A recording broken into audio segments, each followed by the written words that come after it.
Tonight is your chance to get answers from the EPA. That's about the toxic lead site affecting 8 neighborhoods in downtown Chattanooga. I'm Josh Rowe. And I'm Kylie Thomas. The EPA will be at the Spot Coffee Shop on Main Street from 6 to 8 o'clock tonight. That's to hand out lead testing results for homeowners. It's a process people rely on for answers.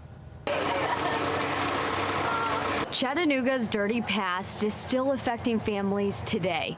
The EPA says they've sampled about 1,500 yards for lead. Tom Llewellyn is on that list. We got the report on the 26th of November.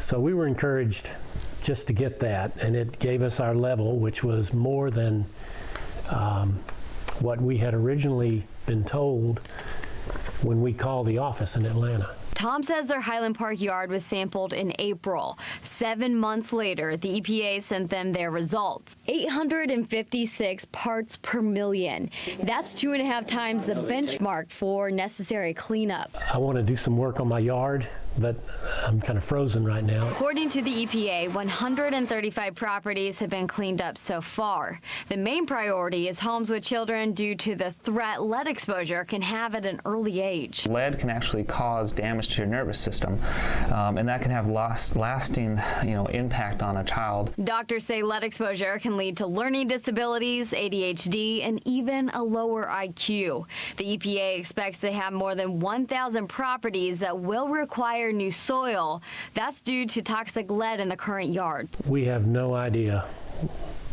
when anything will happen. As for Tom and his wife, they plan to go to Tuesday's meeting to learn when the EPA plans to remove their contaminated soil. We'll show you a live look into that meeting at 6 tonight. It goes until 8 o'clock, so you still have time to make it. We also told you last month that the EPA still needs to test for lead at 7 Hamilton County schools. They're the schools that fall within the EPA's toxic lead site. You're taking a look at some of those schools there on your screen. The EPA says sampling will likely happen in January. They're waiting on a contractor to submit a work plan before testing can begin. But in the meantime, they've asked TDEC to do some X-ray screenings on the soil where kids play at schools. Today, TDEC says they are still working on a date to test on those school properties.